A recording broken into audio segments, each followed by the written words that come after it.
Le match dans le match reçoit ce soir le recordman de Monaco du marathon. Il a amélioré sa marque au cours du mois d'avril. Juriste dans la vie de tous les jours, Nicolas D'Angelo est avec nous ce soir. Bonsoir Nicolas. Bonsoir Pierre, merci de m'accueillir, je suis ravi d'être ici. Merci à vous d'être ici. Nicolas, on va revenir sur votre relation avec le sport depuis le début. Quels ont été les premiers sports que vous avez pratiqués plus jeune? Alors j'ai débuté avec le cyclisme sur route à l'âge de 16 ans. Donc j'ai débuté d'abord en loisir et puis après je me suis licencié à l'Union cycliste de Monaco. Dans ce cadre, j'ai pu représenter Monaco en participant au championnat d'Europe, championnat du monde à Valkenburg en 2012, c'était les années juniors. On voit une photo avec Victor Langelotti. Avec Victor Langelotti qui aujourd'hui est professionnel chez Ineos. Donc voilà, c'est aussi une fierté d'avoir pu accompagner un coureur de cette trempe qui maintenant fait partie du plus haut niveau international dans le peloton élite. Et en 2013, j'ai dû m'arrêter, j'ai dû faire un choix entre les études et le sport. Et j'ai finalement choisi les études en débutant des études de droit jusqu'en 2018, jusqu'à la fin de mon cursus. Où, voilà, j'ai fini avec un master à Paris, puis un master de droit à Londres, à l'université King's College London, et je suis revenu en 2019 pour débuter mon parcours professionnel à Monaco. Plus jeune, est-ce que vous aviez des idoles dans le sport, dans le cyclisme ou dans l'athlé? Pas particulièrement. Bien sûr, à l'époque, il y avait Alberto Contador qui impressionnait par ses capacités hors normes. Moi, ce qui m'a toujours plu, c'est voir à quel point on pouvait optimiser une performance et peu importe le profil de coureur, voir jusqu'où il pouvait aller. Ce qui m'impressionne le plus, c'est la discipline et la progression linéaire que peut avoir un coureur, plus que son talent brut. Ouais, c'est tout le travail en amont en fait qui m'intéresse. Vous l'avez dit tout à l'heure, vous avez commencé par le cyclisme. Quel type de cycliste étiez-vous? J'étais ni vraiment sprinter, ni vraiment grimpeur. On va dire ce qu'on dit dans le milieu, c'est plutôt puncher, un peu passe-partout. Voilà, on va dire plutôt complet, mais pas avec une force particulière. Et à partir de quand la course à pied est-elle arrivée dans votre vie? Très tard, ça a été à partir de 2020, à partir du Covid, où j'ai repris le sport. Je n'arrivais pas en fait à concilier le vélo et ma vie professionnelle. En fait, le vélo, c'est beaucoup trop chronophage, ça demande beaucoup de temps. Il faut entre 25 et 30 heures par semaine pour espérer atteindre un bon niveau. Et la course à pied, c'est différent. En 8-10 heures, on peut espérer déjà atteindre un bon niveau. Donc c'était totalement conciliable avec ma carrière professionnelle. Et qu'est-ce qui vous a motivé à courir autant et avoir des objectifs chronométriques? Parce que je voyais que je reprenais assez rapidement une condition physique. Voilà, à ma juste mesure, bien sûr, mais voilà, que la progression au fur et à mesure des séances était tangible. Et voilà, comme je vous l'avais dit, moi, ce qui m'intéresse, c'est toujours suivre cette ligne de progression, voir son corps évoluer, c'est ce qui me stimule. Et une fois qu'on a goûté à ça, on ne peut plus s'en passer, et c'est comme ça que j'ai perduré avec la course à pied. Vous êtes très proche, je crois, d'un autre sportif monégasque, Antoine Berlin, qui a lui fait l'inverse. Il avait commencé par la course à pied avant de passer au vélo. Est-ce que vous échangez beaucoup tous les deux sur vos performances? Il est de très bons conseils parce que lui, plus jeune, il a fait énormément de course à pied. Il est vraiment de l'école d'athlétisme. Il était licencié au sein de l'AS Monaco Athlétisme pendant plusieurs années. Et voilà, il me il me donne beaucoup de conseils sur la gestion de course, parce que voilà, moi je suis tout nouveau dans ce milieu. Et oui, tout à fait. Vous suivez l'un l'autre vos performances respectives? Oui, bien sûr, bien sûr. Ben, dans le cadre même du marathon de Paris, il m'a même suivi pendant les 2h32 de toute la course à vélo. Et ça a été un support immense à m'encourager. Et voilà, plus que les conseils au niveau purement sportif, parce que voilà, chacun de nous deux avons nos expériences respectives. On s'apporte aussi beaucoup de soutien moral. Et bah, c'est quelqu'un de très proche, un de mes meilleurs amis, et c'est ça qui est primordial. Parlons-en de ce marathon de Paris en 2023 où vous battez une première fois le record de Monaco avec un chrono de 2h32 minutes et 12 secondes. Le tout pour votre premier marathon. Racontez-nous cette expérience. Alors je savais qu'il y avait le record de Monaco qui était anciennement détenu par Sonny Folcheri qui pouvait être battu. Donc bien sûr, j'avais ça en tête. Après, voilà, moi, je voulais absolument faire ma meilleure performance. J'étais pas encore dans des conditions optimales. J'avais fait une prépa de 2 mois et demi, où je pouvais à l'époque beaucoup moins enchaîner de sorties de kilomètres comme je peux le faire aujourd'hui. Donc c'était un peu l'inconnu, c'est la découverte d'une distance mythique, 42 km 195. Ça a été un peu dur sur la fin, mais globalement, j'ai quand même été très surpris. Je ne pensais pas faire aussi bien pour une première. Et c'était du bonheur total. J'ai beaucoup d'amis là-haut à Paris. Il y avait ma maman qui m'attendait à l'arrivée. Ouais, c'était déjà... Quand on commence à goûter à ça, à l'adrénaline, aux émotions que ça nous procure, arriver sur la ligne d'arrivée, à sentir son corps... aller jusqu'au bout, au bout de lui-même. Après, c'est difficile de faire marche arrière. Hein. On a envie de continuer. Après, j'étais pas néophyte dans la durée d'effort, parce que j'avais déjà participé à des ultra-trails, voilà, sur des distances bien plus longues. Bon, au niveau de l'allure, la gestion, c'est totalement différent. Mais j'avais déjà une capacité endurante, et aussi, bien sûr, le vélo... notre corps, nos muscles ont une mémoire aussi, donc j'avais quand même ce bagage qui me permettait d'appréhender la distance pour la première fois avec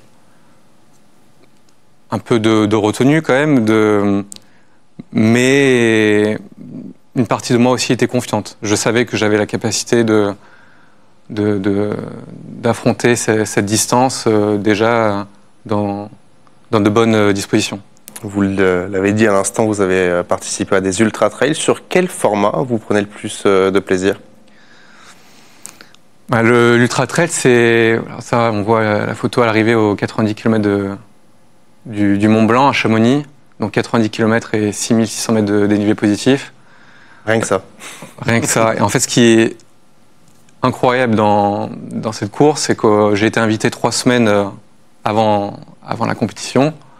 C'était pas du tout prévu. J'avais repris déjà le sport. C'était en 2021. De façon déjà sérieuse, mais pas de là à préparer une telle distance. Voilà, j'avais jamais couru plus de 30 km en trail, ce qui est déjà pas mal, mais bon, pour affronter des distances comme ça, il faut faire normalement beaucoup plus. Mais je suis arrivé très, très détendu parce que peut-être sans savoir vraiment ce qui m'attendait, ça a été... Après, j'ai refait d'autres ultra-trails de 80-100 km, mais ça a été cette première fois qui s'est le mieux passé, paradoxalement, alors que je n'avais pas encore le niveau physique que j'ai aujourd'hui. Mais voilà, le fait d'arriver relâché, détendu, et puis le cadre est magnifique, la vallée de Chamonix, c'est exceptionnel. On partait à 5 h du mat, avec les lampes frontales dans la nuit, voir le lever de soleil depuis le sommet du Brévent sur le Mont Blanc, c'était exceptionnel. Et ça m'a servi, je pense, après, et ça a permis de bien préparer ma condition physique pour d'autres distances telles que le marathon. Comment est-ce que vous organisez vos entraînements avec votre vie professionnelle en parallèle? Le matin, voilà, je me force à me lever aux alentours de 6h, 6h30. Un entraînement d'environ 1h, 1h30 avant le travail. Après voilà, hein, j'ai la chance de travailler à Monaco, d'habiter à Monaco. Donc j'ai pas les trajets que beaucoup de pendulaires ont tous les matins et tous les soirs pour leur travail. Donc ça c'est vraiment une chance que j'essaye de mettre à profit. Mais ça se fait, hein. Avec de l'organisation, tout peut se faire. L'an dernier, vous avez donc amélioré une nouvelle fois le record de Monaco du marathon, en marge du marathon de Séville, avec un chrono de 2h30 et 8 secondes. Est-ce qu'il y a eu un poil de frustration pour ces 8-9 secondes et passer sous cette barre mythique des 2h30? Ouais, j'étais, pour être tout à fait honnête, même frustré, hein, alors que j'avais quand même amélioré mon record de 2 minutes. Mais je pense que déjà l'année dernière, j'avais vraiment le niveau pour espérer mon 2h30, voire même 2h27, 2h28. J'étais parti sur ce rythme-là et j'ai eu des crampes d'estomac terribles à partir du kilomètre très tôt, 25-26. Je ne pouvais plus rien avaler, plus rien boire. Et ça a été un long chemin de croix jusqu'à l'arrivée. Donc il y avait de la frustration, peut-être pas tant parce que j'ai pas pu parvenir au sub 2h30, mais surtout parce que j'ai rendu une prestation qui n'était pas, je pense, à la hauteur de ma condition physique à ce moment-là. Donc c'est rageant, parce que ça demande quand même beaucoup d'investissement, c'est une prépa longue, et voilà, on a souvent une chance ou deux par année, et quand il y a des événements comme ça qui se produisent, ouais, c'est rageant. On va revenir maintenant sur ce début de saison 2025. En février, vous signez votre record personnel sur 10 km lors du Monaco Run avec un chrono de 31 minutes 46 secondes. Objectif atteint pour vous sur cette course? Ouais, j'espérais faire en dessous de 32 minutes. Donc, ce qui a été le cas, j'étais ravi. Et bon, en préparant des distances plus longues telles que le marathon, on n'est pas encore trop, enfin en tout cas pour ma part, on n'est pas encore trop focalisé sur des distances plus courtes telles que 10 km, mais on sait déjà qu'en ayant déjà un minimum de vitesse, ça équivaut à du 19 km/h, 3 minutes 07, 08 par kilomètre. On sait déjà qu'on a une bonne base, un bon socle de vitesse qu'on va pouvoir après transposer et qui vont pouvoir nous être utiles sur le marathon. C'était surtout ça l'utilité. Il n'y a pas de préparation spécifique sur 10 km. Voilà, ça c'est un autre objectif qui peut être très intéressant dans le futur. Mais c'était une première étape qui était validée en vue du marathon. Quelques semaines plus tard, il y a le semi-marathon de Cannes. Vous bouclez les 21,1 km en 1h, 9 minutes, 16 secondes, à 19 secondes du record de Monaco détenu par votre ami Antoine Berlin. Quel sentiment prédomine une fois la ligne franchie? Parce que vous pulvérisez quand même votre record personnel. Ouais. Là, donc j'avais 1h11 sur semi-marathon. Donc là, retrancher encore 2 minutes, c'était super. J'étais très heureux. J'étais d'autant plus heureux parce que voilà, on connaît un peu les tableaux d'équivalence au niveau allure, au niveau temps sur semi-marathon. On sait ce que ça vaut plus ou moins pour une course remplie sur marathon. Donc je savais déjà que j'avais toutes les capacités là pour vraiment faire un chrono très sympa après sur marathon. J'avais annoncé que je souhaitais battre le record d'Antoine qui est de 1h08 et 57 secondes, il me semble. C'est ça, oui. Ouais. Donc, je pense que c'était pas... ça restait raisonnable, hein, parce que bon, pour 19 secondes, ça se joue à rien. Hein. Oui, vous perdez moins d'une seconde au kilomètre. C'est rien, c'était atteignable. Donc voilà, c'était un motif pour nous deux pour un peu se taquiner, se charrier. Mais après, voilà... j'étais surtout là pour le coup, j'étais vraiment très content de mon niveau. Le fait de ne pas avoir encore battu le record national, c'est pas grave, ça sera pour l'année prochaine. On suivra ça avec attention. Il y a 2 semaines, lors des championnats d'Europe de course sur route en Belgique, vous pulvérisez votre record national sur un marathon en 2h27 et 11 secondes. Vous mettez quasiment 3 minutes à votre précédent record. Comment est-ce que vous vous étiez préparé à cette échéance? Je m'étais très bien préparé. J'avais, pour la première fois, je pense, de ma courte carrière de coureur, j'avais vraiment suivi une préparation spécifique sur 4 mois qui avait débuté donc en décembre avec le Giro di Natale, la Prom classique, la Monaco Run, donc voilà, sur des distances plus courtes, en augmentant graduellement la distance et allant de pair pour les entraînements aussi. Donc vraiment une préparation sur 4 mois, sans blessure, sans coup de moins bien, avec quand même voilà, au niveau alimentation, hydratation, sommeil, voilà, quelque chose qui a été vraiment sérieux. Donc c'était la première fois que j'arrivais dans de telles prédispositions. Et donc j'étais confiant et ça se voyait aux entraînements que voilà, les allures étaient meilleures, le rythme cardiaque moyen était plus bas. Et ça, c'est tellement stimulant de sentir son corps évoluer et de se sentir à chaque fois un peu meilleur. Là encore, pour moi, c'est le sentiment vraiment le plus addictif en fait de ce sport et des sports d'endurance en général. Est-ce qu'il y avait un objectif chronométrique sur ce marathon des championnats d'Europe? Alors, pas vraiment, parce que c'était très difficile d'avoir un objectif chronométrique parce que le parcours était difficile. Il y avait quasiment 300 mètres de dénivelé positif, donc c'est pas un trail, mais il y avait quand même pas mal de montées, pas mal de petites côtes, quelques sections pavées. Et c'est très dur de se calquer sur une allure prédéterminée comme certains marathons plats, comme j'avais fait à Séville ou Valence. Voilà, des marathons où voilà, on peut rester à allure constante pour le même effort fourni tout le long des 42 km 195. Là, il fallait plus aller au ressenti. Bon, je savais très bien que c'était tout à fait possible de chercher malgré tout un sub 2h30, mais jusqu'à combien de temps, je ne savais pas trop. Et maintenant, quelles vont être les prochaines échéances pour vous? Continuer à évoluer, continuer à progresser, faire preuve de beaucoup de discipline, de patience aussi, parce que plus on augmente de niveau, plus nécessairement on atteint un petit plafond.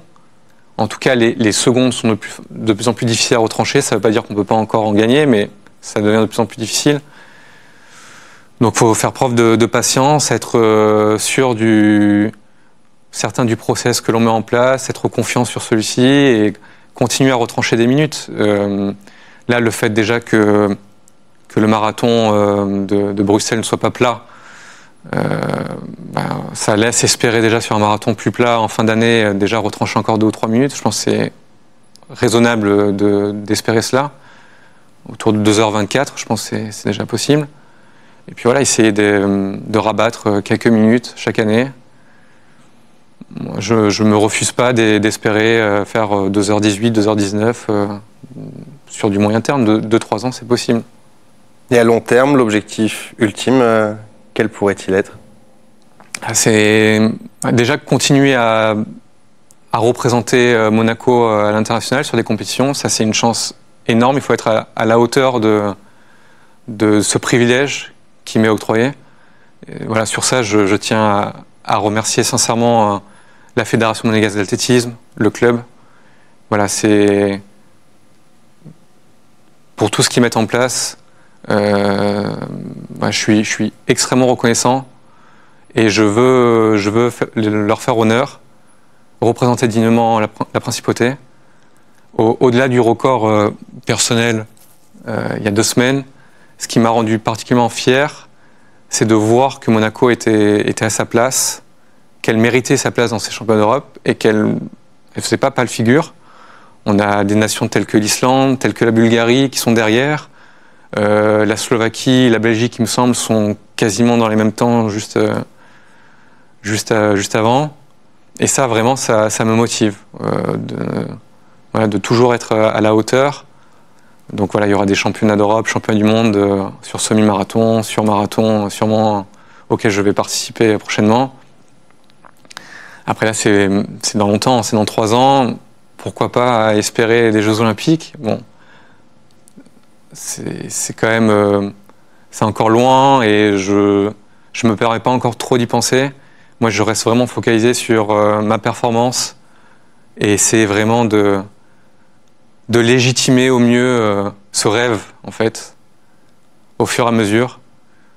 Et voilà, je suis confiant et j'espère continuer à améliorer ce niveau. Merci beaucoup Nicolas d'avoir été notre invité, d'avoir pris le temps de revenir sur votre carrière et d'évoquer vos prochains objectifs. Merci à vous, c'est un plaisir. Et merci à vous de nous avoir suivis. Le sport, on revient très vite sur l'antenne de TV Monaco. Excellente soirée à toutes et à tous.